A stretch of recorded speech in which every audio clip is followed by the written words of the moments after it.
Now the WGAL News 8 Storm Team forecast with meteorologist Ethan Houston. Get ready for back-to-back impact days across the Susquehanna Valley. First will come the heavy rain and then strong winds. So as we go through the evening, we could see some spotty showers, but be prepared for a steady soaking rain, especially in the pre-dawn hours of tomorrow. And then the rain will taper back to scattered showers and even a few strong thunderstorms, along with some gusty winds Thursday afternoon. It's on Friday we will see the continuation of these strong gusty winds, but we're drying back out, but they could impact some of your Halloween plans, especially during the afternoon. I do expect, though, the winds to start to drop by the time we get to trick-or-treating, so that's good news. And then the weather will quiet down for the weekend ahead, and it looks like it is going to be seasonably cool. Now, outside right now, taking a live look over York, we have the clouds. That's the moisture coming in first. Right now, we're at 56 degrees in the White Rose City. May see some isolated showers for areas west of the Susquehanna River, especially in parts of Cumberland County,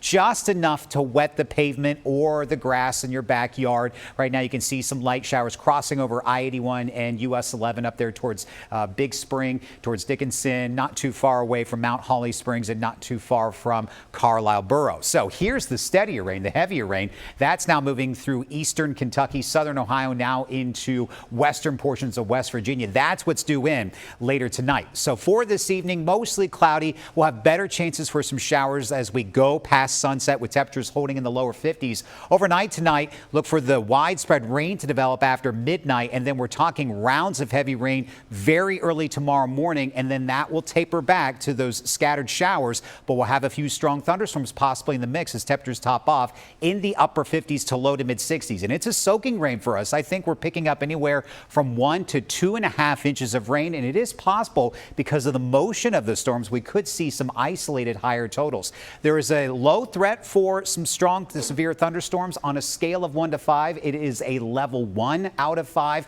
and it's a narrow window of opportunity for these storms. Anywhere from about noon to 5 o'clock, we could see some of these isolated strong thunderstorms produce some damaging winds and the continuation of some heavy rainfall. Made it to 58 for our high today after starting the day off at 38 degrees, and temperatures are still relatively mild. We're at 55 in Elizabethtown in Lancaster County, 57 if you're watching us in Lebanon, and 57 at this hour in Gettysburg. Notice there is a little bit of some milder air across eastern portions of North Carolina and along the East Coast. That's what we're going to tap into. We're going to be on the warmer side of this storm briefly tomorrow afternoon. So let's take you hour by hour here on the predictor. There you can see the threat for some spotty showers this evening, but after midnight, here comes that steady soaking rain that will continue to be intense for the morning commute. So be prepared for a slow go heading off to work tomorrow. By lunchtime, the heaviest of the rain starts exiting the valley, but then here comes the storm's warm front, and as that lifts to the north, that opens the door for the potential for some stronger thunderstorms. But by 5 o'clock tomorrow evening,